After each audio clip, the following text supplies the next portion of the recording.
es que conocer a Jesucristo cambia la manera en que entendemos a Dios. El día de ayer estábamos hablando la imputación y el poder que surge por la debilidad. La imputación y el poder que surge por la debilidad. Hablábamos de 2 Corintios 12:9 como nuestro texto base. Y mira lo que Pablo escribe en esto. Es un texto conocidísimo, es un texto que realmente vale la pena anclarse en él para extraer todo lo posible. Y al final siempre es un bien para nosotros y es un entendimiento más claro del carácter de Dios. Entonces el texto dice: bástate mi gracia, porque mi poder se perfecciona en la debilidad. En la debilidad. Queríamos ser un poquito más complejos en esto, ¿no? Para entender de una manera más aguda, más precisa esto. Y tuvimos la intención de ir al griego para que nos ayude un poco más a no solamente entender el contexto, sino también la letra. Y mira cómo nos ayuda el idioma en el cual fue escrito para tener una profundidad, una capa de profundidad extra a lo que ya dice el texto. En griego, esta frase, bástate mi gracia, nos arroja un significado bastante curioso también, donde nos dice que podríamos también entender esto como suficiente te es mi gracia. Suficiente te es mi gracia. Para la segunda parte, porque mi poder se perfecciona en la debilidad, el griego nos manifiesta algo quizás un poquito más complejo. Podríamos nosotros decir entonces, desde su significado en griego, porque el poder en debilidad se completa, se lleva a su meta, Ahora, algo curioso es que de esta frase emana también la palabra del griego teleitai. Y mira qué interesante que la palabra teleitai del griego no significa que el poder esté incompleto. Y esa palabra teleitai viene de la palabra del texto perfecciona. Mi poder, dice, se perfecciona. Pero el griego nos está apuntando y nos está diciendo que no significa que el poder esté incompleto. Significa que alcanza su expresión plena. Y acá hay que ser claro. 2 Corintios 12:9. No es que Dios necesita tu debilidad.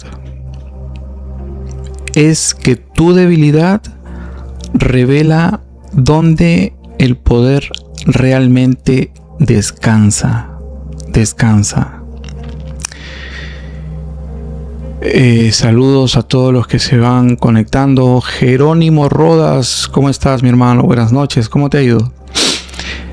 ¿Cómo sé que en la iglesia donde congrego es la verdadera? Mira, mi hermano, creo que en eso hay que tener en cuenta claramente la doctrina apostólica.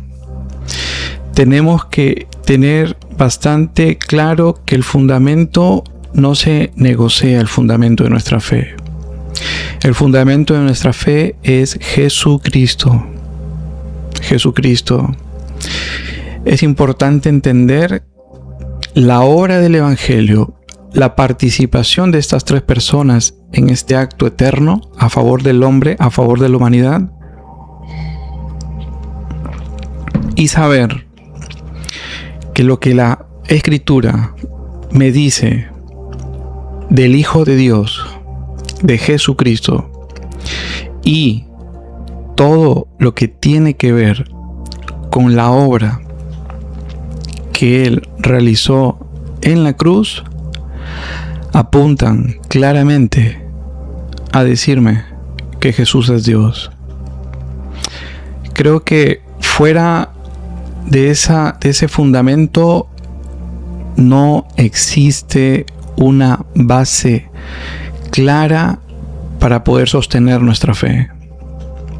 Si no es Jesús el centro,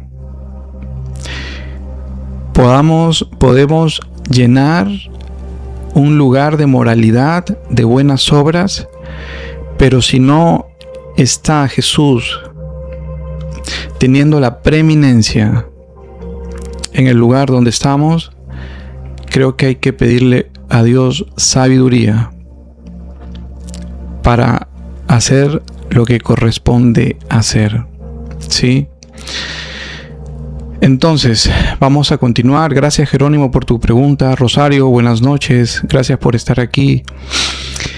Maga, gracias, Maga. Saludos. En Él estamos completamente completos. Wow.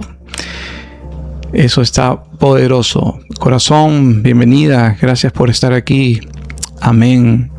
Amén. Entonces, te decía, respecto a lo que Pablo dice, tenemos el título para los que recién entran, que fue de lo del día de ayer, que nos gusta siempre repasar un poquito para poder tener esa retención, ¿no? La imputación y el poder que surge por la debilidad, de acuerdo a 2 Corintios 12:9, Pablo escribe: bástate mi gracia, porque mi poder se perfecciona en la debilidad.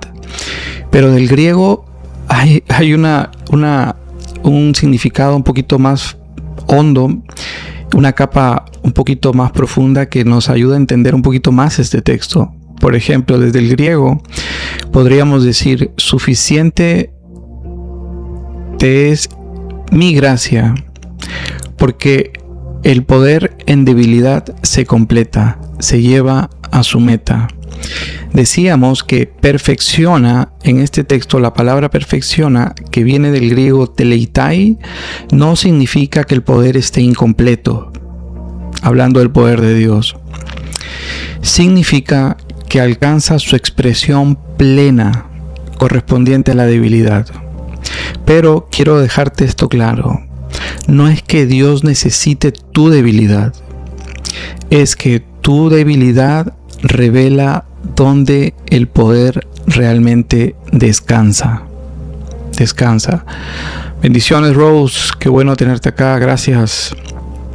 Compartamos para que podamos alcanzar a más personas, que el Señor haga su obra en cada uno de ellos y de nosotros, ¿no? Entonces, claramente, después de citarte eso, vamos entrando a este terreno. El contexto paulino claramente no es moralismo, es imputación. Eso ya lo veníamos diciendo.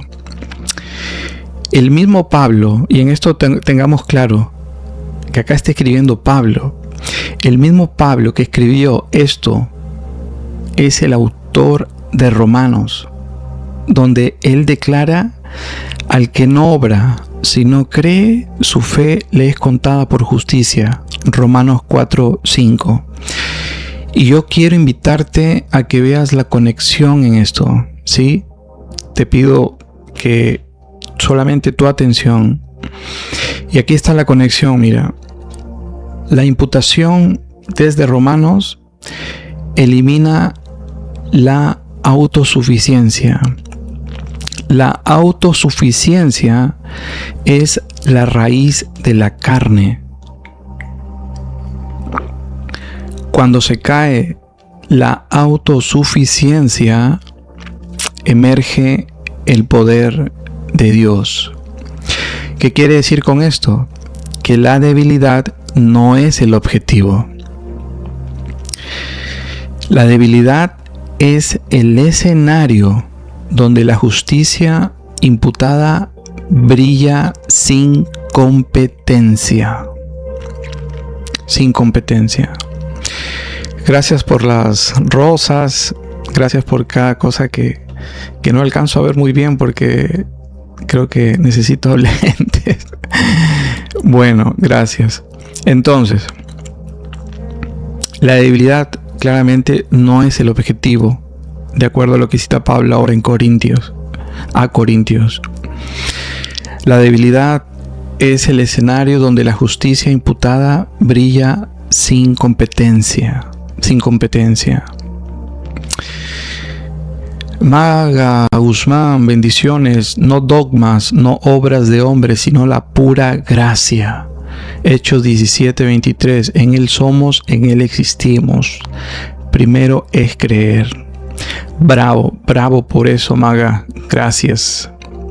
Es el corazón del Evangelio. Amén, el fundamento primero es creer. Ramón, ¿cómo has estado, mi hermano? Buenas noches, qué bueno tenerte por acá.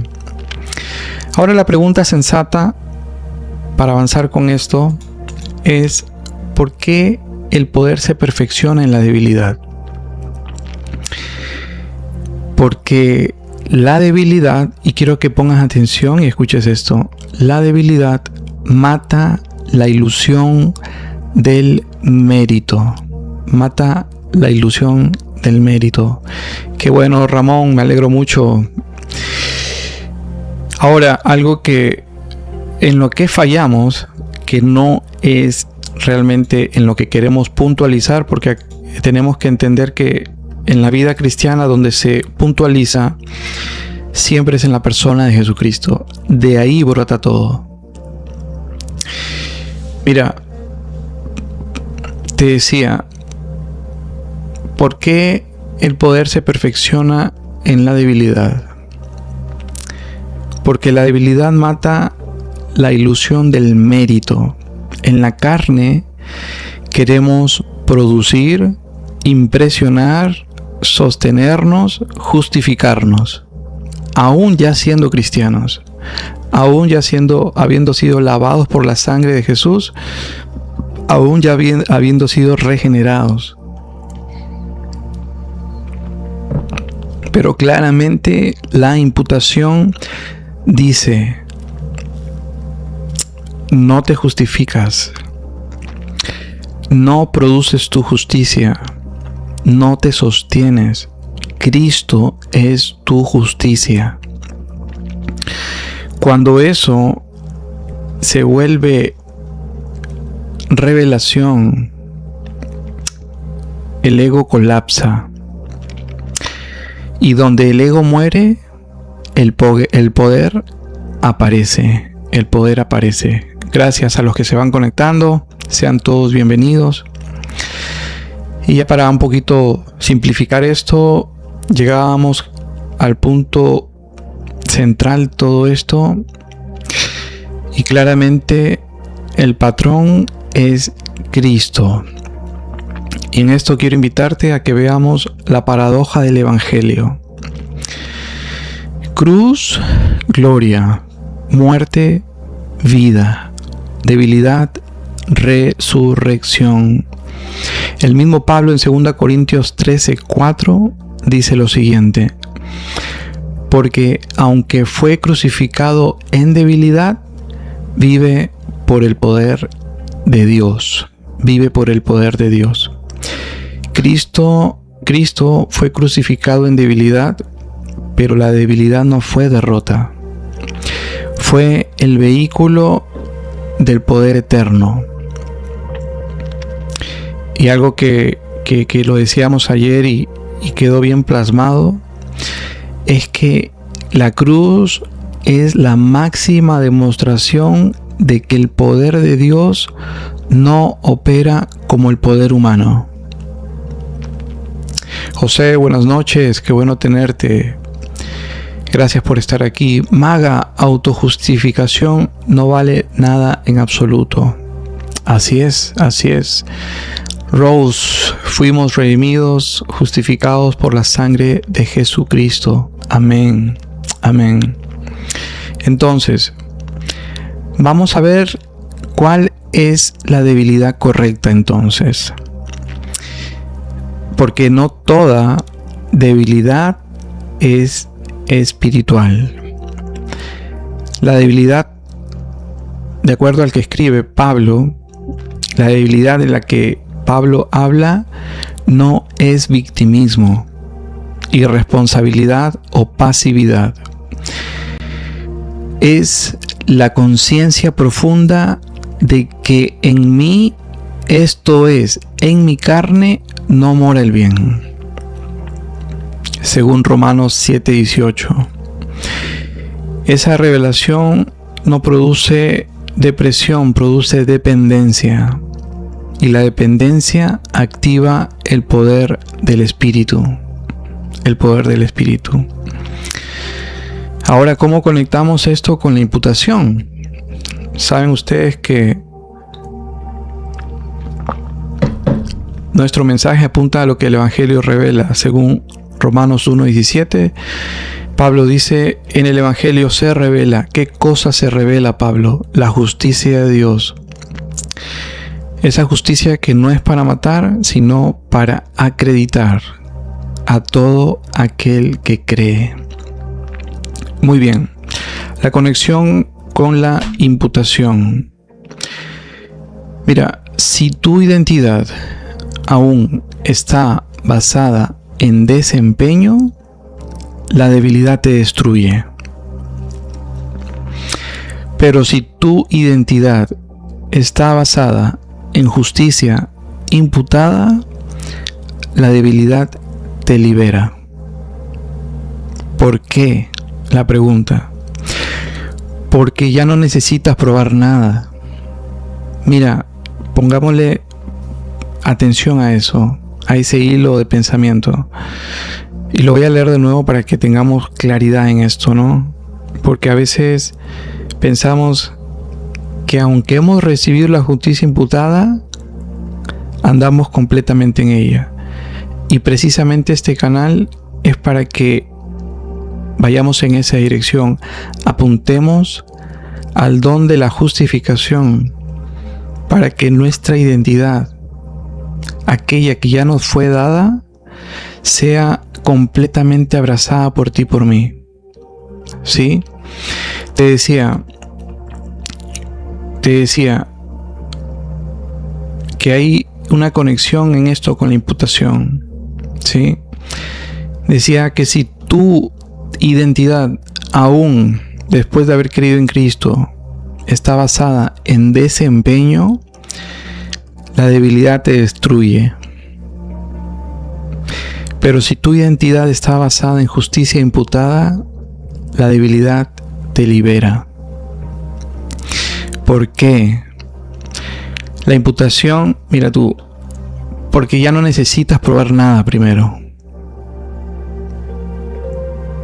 Si ya todo ha sido resuelto en una persona, la imputación claramente crea seguridad. La seguridad elimina el miedo. Sin miedo, el poder fluye. El poder fluye. Y veíamos por último, antes de ya terminar este repaso, la lógica del reino. En el sistema humano, mira, fuerza, éxito, reconocimiento. En el reino, gracia, debilidad, poder, gloria a Cristo. Por eso Pablo concluye, de buena gana me gloriaré más bien en mis debilidades, para que repose sobre mí el poder de Cristo. Qué interesante, y quiero que lo apuntes si eres curioso. La palabra repose del texto que cito de Pablo, del griego, implica hacer tabernáculo. para que repose sobre mí el poder de Dios. La palabra repose del griego implica hacer tabernáculo. ¿Qué quiere decir esto? Cuando dejo de apoyarme en mí, Cristo hace morada manifiesta. No de que no eres morada del Espíritu Santo. Sabemos que lo somos desde que hemos creído en Jesús y Él ha puesto su sello y Él ha puesto habitación en nosotros. Pero morada manifiesta es de lo que estamos hablando. Cuando nos gloriamos más bien en nuestras debilidades, para que repose sobre nosotros el poder de Cristo. Entonces la pregunta coherente en base a esto es: ¿eres fuerte?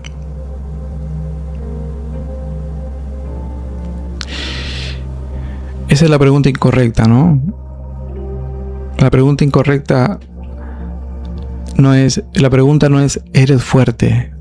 La pregunta es: ¿estás descansando en la justicia que te fue imputada?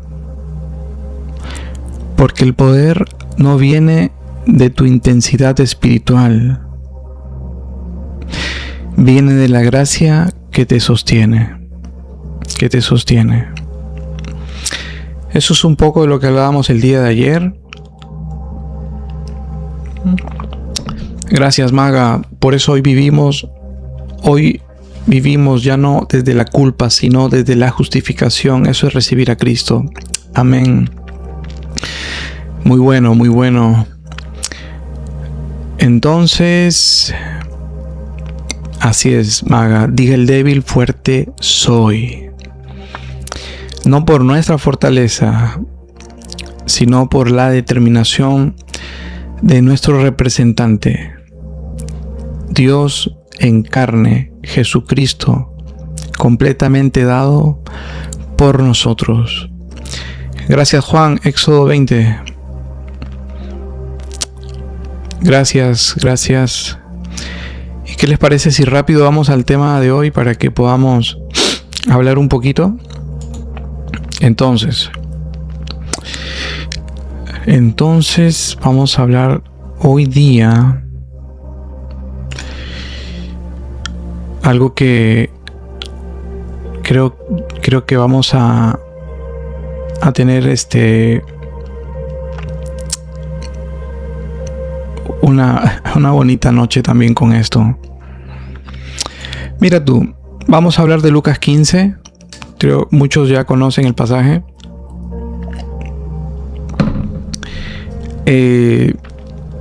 Estamos en el Evangelio según Lucas, capítulo 15. Mira algo interesante que vamos a encontrar en esto para avanzar, porque el tiempo pasa rápido. Mira, capítulo 15 de Lucas. Si tú te das cuenta, el capítulo 15 del Evangelio de Lucas no comienza con la historia del hijo pródigo. Comienza claramente, de acuerdo al contexto, con una tensión. Se acercaban a él todos los publicanos y pecadores para oírle. Y los fariseos y los escribas murmuraban. Lucas 15, 1, 2. Y aquí está la clave para poder entender esto. Vemos ahí dos grupos manifiestos. Pecadores que se acercan y fariseos que murmuran. Y Jesús responde con 3 parábolas, no solo con una. Qué interesante, ¿no? Jesús, como a través de estas parábolas, queriendo aplacar la justicia propia de estos hombres, la autojustificación. 2 grupos, de acuerdo a Lucas 15, 1, 2. pecadores que se acercan, fariseos que murmuran. Y Jesús responde con 3 parábolas, no una, con 3. Ahora entendemos y sabemos que las 3 parábolas son una unidad. Son una unidad. La oveja perdida, la moneda perdida, el hijo perdido. Ahora, no son historias aisladas. No son historias aisladas. Son un compendio teológico claro. Mira tú, en la oveja perdida, la oveja se pierde por ignorancia. No sabe volver. El pastor la busca. Aquí el énfasis es la iniciativa divina. La iniciativa divina. La otra es la moneda perdida. La moneda perdida. La moneda perdida. La moneda, mira tú, no se pierde por voluntad. No tiene conciencia. Es buscada diligentemente. Y aquí el énfasis es el valor intrínseco de ella. ¿Sí? Y la última es el hijo perdido o el hijo pródigo. Perdón. Aquí la historia explota. Desencadena, creo yo, ante este segundo grupo de personas que están ahí. Esta historia, la del hijo pródigo, porque ya no es ignorancia, es rebeldía consciente. Y quiero que me acompañes con mucho cuidado y despacio para que entremos en profundidad en esto. Mira, en la última parábola, perdón, para ver el trasfondo cultural del hijo pródigo. En el judaísmo del primer siglo, pedir herencia mientras el padre estaba con vida equivalía a decir: para mí tú estás muerto. A ese nivel. Claramente eso es una deshonra pública. El hijo menor no solo peca, rompe el pacto familiar. Y además de esto, se va a tierra gentil, termina cuidando cerdos.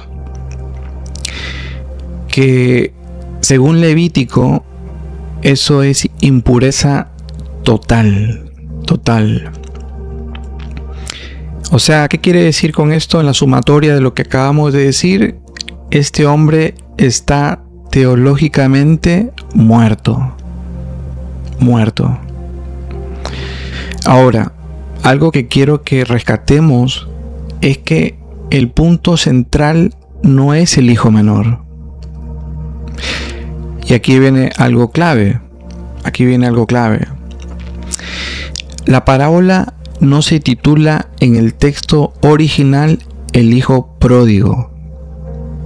Espero que en eso podamos estar claros para ir un poquito en la construcción, ¿no?, de lo que ahora tenemos en nuestras manos. Te decía que la parábola no se titula en el texto original el hijo pródigo. Eso es una construcción editorial moderna. Ahora, el clímax real está en el hijo mayor. Y quiero que entiendas el contexto, lo que Jesús viene diciendo desde el versículo 1 y 2 de este capítulo 15. Y acá me vas a entender por qué. Mira tú. el clímax real está en el hijo mayor. El hijo mayor representa a los fariseos que murmuran.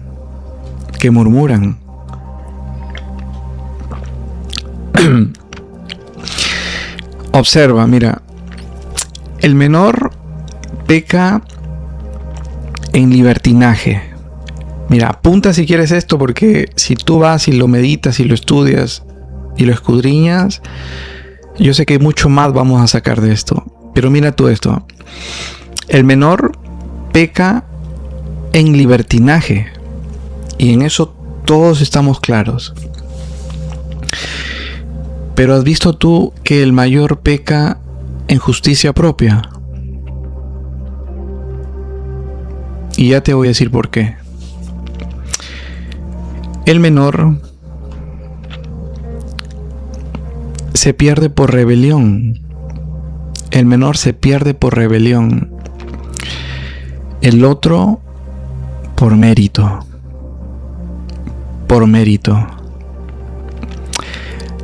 Y aquí Jesús, en esta historia, desarma la justicia basada en obras, en desempeño. Y ahora sí, a lo que apuntamos siempre: el don de la justicia. El don de la justicia. Ahora, armonizamos con Pablo. Porque algo que hay que entender claramente, y espero que esto ya lo tengamos resuelto, es que Jesús aquí está preparando el terreno de lo que Pablo explicará doctrinalmente. Pablo y Jesús nunca se contradicen. Los que nos contradecimos somos nosotros. Suena risible, pero es mucha verdad eso. Jesús claramente está preparando el terreno de lo que Pablo explicará doctrinalmente. Mira, en la epístola a los Romanos, capítulo 4, Pablo dice: al que no obra, si no cree en aquel que justifica al impío. La palabra clave aquí es justifica al impío.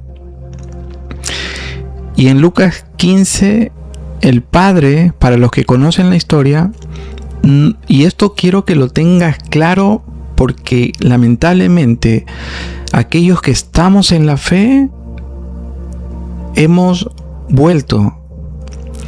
nos hemos vuelto a esto que más tiene que ver con justicia por obras y no justicia por fe. Mira tú esto. En Lucas 15, el Padre no exige restitución. Entiendo la postura de algunas personas que defienden ese aspecto o esa manera de ver como una obligación, una carga. Hasta cierto punto se empuja a esto, pero claramente acá vemos todo lo contrario. No exige restitución el Padre, no impone penitencia,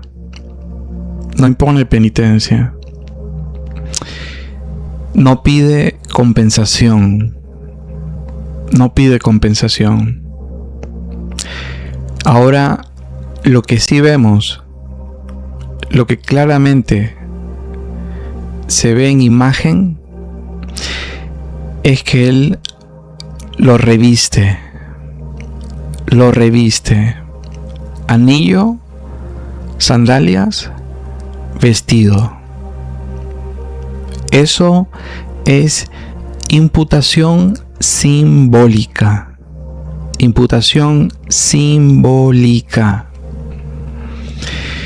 El hijo no vuelve como jornalero. es restaurado como hijo. Y eso es justicia imputada, no merecida. No merecida. Entonces nos damos cuenta, como cada noche, que quien vence es el don de justicia. El escándalo del don de justicia. El escándalo del don de justicia. Te voy a decir algo que suena un poquito atrevido, pero dice una verdad bien profunda en esto. Y quiero que lo escuches, quiero que lo medites. No que lo recibas. Primero medítalo. Y después, si ves que va correspondiente a la verdad, lo recibes.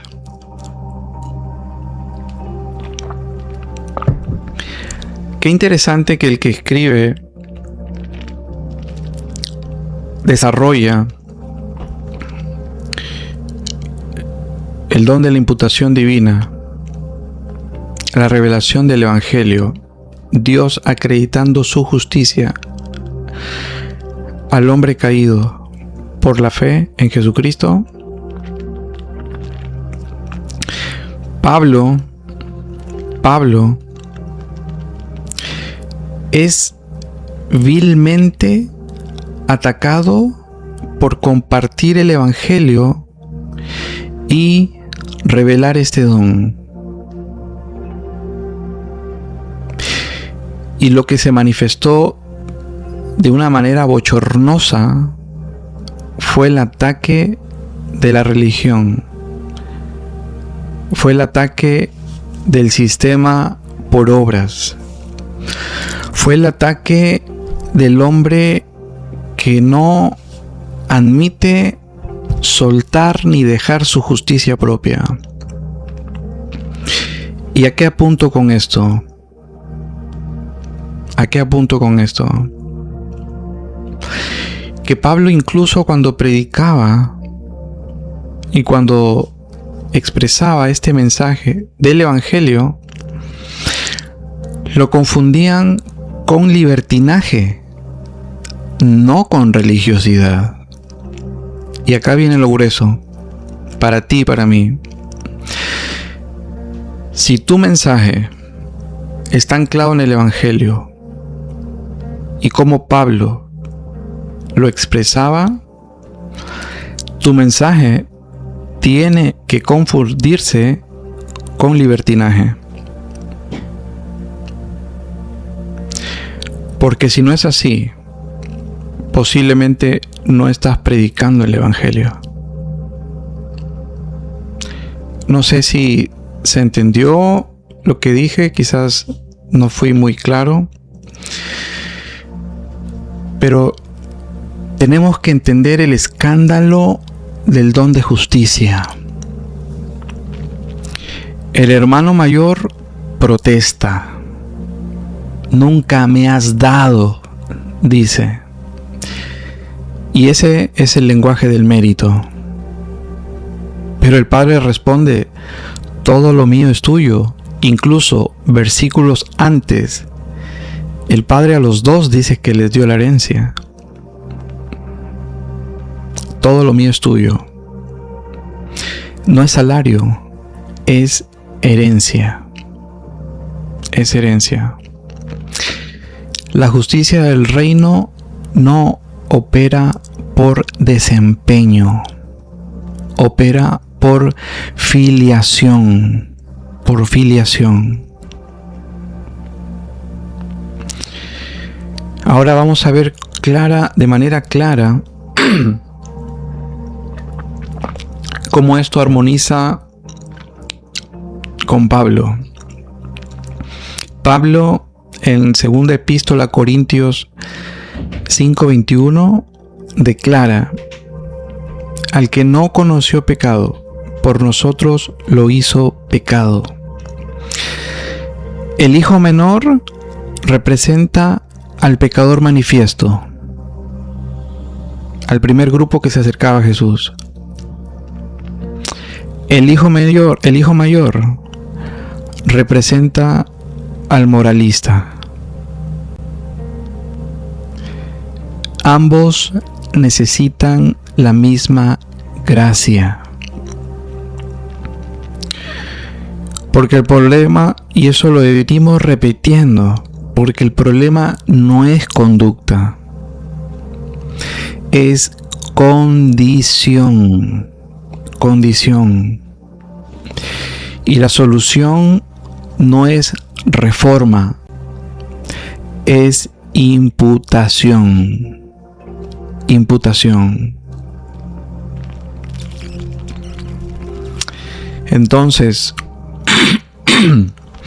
Entonces, ¿dónde se encuentra el don de justicia en la parábola? No está en el arrepentimiento del hijo. Está en la acción del padre. Qué interesante que el texto griego usa para ese fragmento del mover del padre hacia el hijo. Nos dice que él estuvo movido a compasión profunda. Y esta palabra del griego también habla de conmoción visceral, hasta lo más profundo de su ser. El padre corre. Decíamos que en esa cultura era humillante, hasta lo sumo, el poder una persona adulta correr o expresarse de esa manera. Era humillante. Pero mira tú que el padre absorbe la vergüenza pública. ¡Wow! Esto de verdad que es grandioso lo que nos dice Jesús aquí. El padre se humilla. En esta cultura era humillante salir corriendo. Decían que, de acuerdo a la vestimenta que tenían, era humillante que se les viera los muslos. Y precisamente, ¿no?, para correr a veces se tomaba esa parte de la vestimenta. Entonces era humillante en esa cultura. Pero ¿sabes qué tan grande es el amor de Dios? Y lo vemos en la cruz. El Padre absorbe la vergüenza pública. Y se asemeja a lo que pasó en la cruz, ¿verdad? El Hijo tomó tu vergüenza y mi vergüenza. Eso apunta a la cruz. Entonces, la justicia que nos viste fue comprada por otro. El hijo menor, mira, y en esto qué maravilloso, pon atención en esto. El hijo menor se ve indigno. El mayor se ve digno. Ambos están equivocados.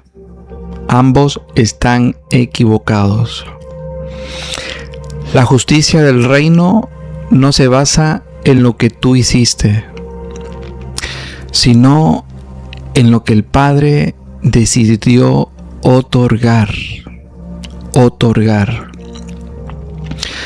Claramente aquí armonizamos perfectamente con Romanos 5, el don de la justicia.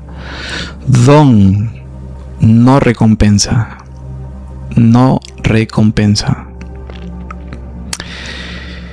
Entonces, en conclusión, para terminar,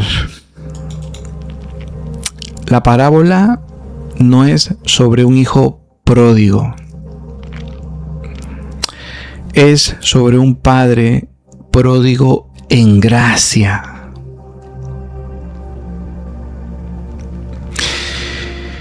Y el don de la justicia es el vestido que el padre coloca antes de que el hijo pueda demostrar nada. ¿Qué cosa? Nada. La religión te pide méritos. El don de la imputación no te pide nada. Así que, hermanos, amigos, oyentes, si alguien intenta ganarlo como el mayor, se pierde.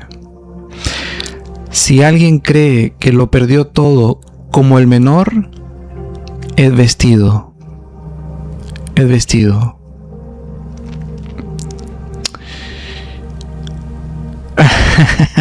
José, ¿cómo has estado? Saludos a tu esposita, mi hermano. Gracias por estar aquí, de verdad. Un abrazo enorme para ti, para tu familia. Que Dios los siga bendiciendo. Gracias.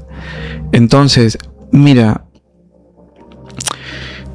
la justicia del reino no se negocia, se recibe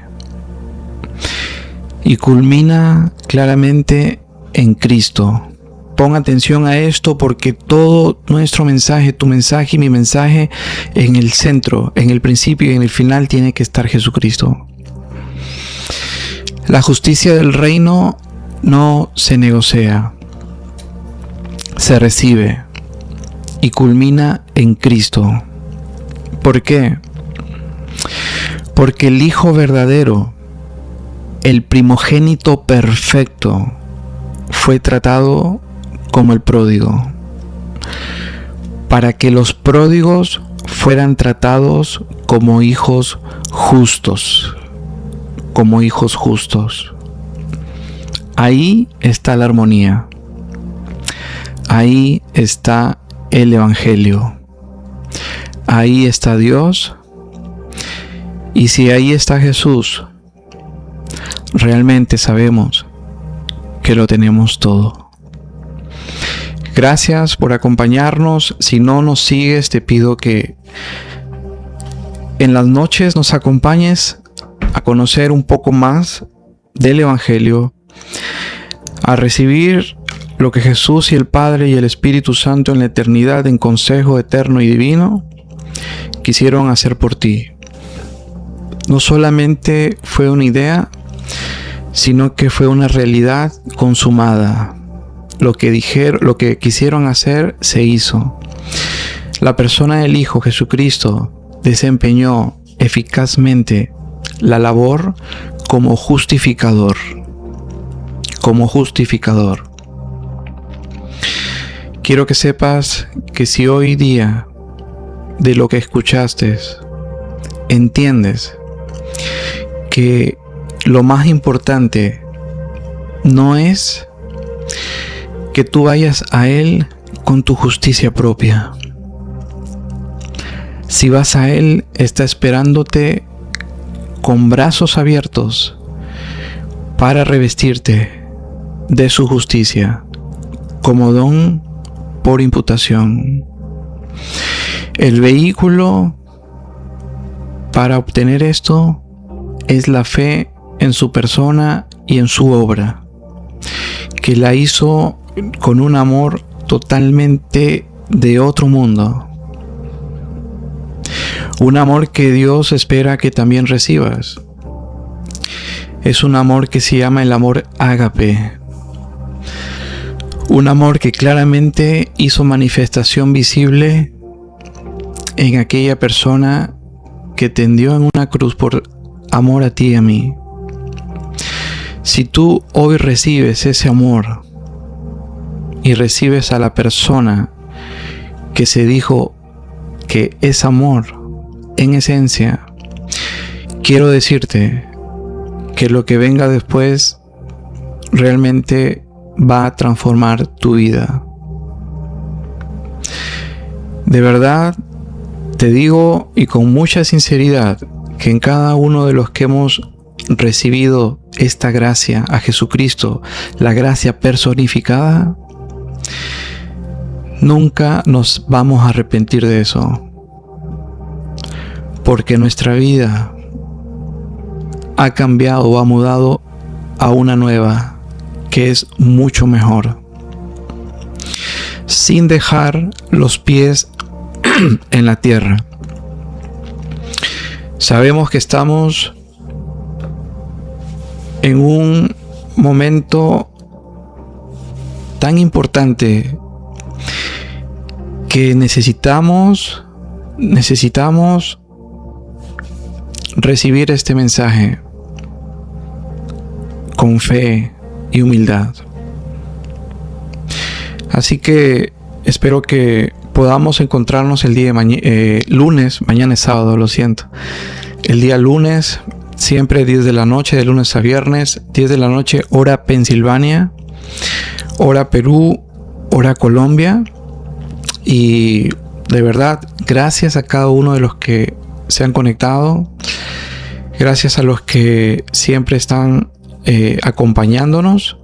Es un privilegio.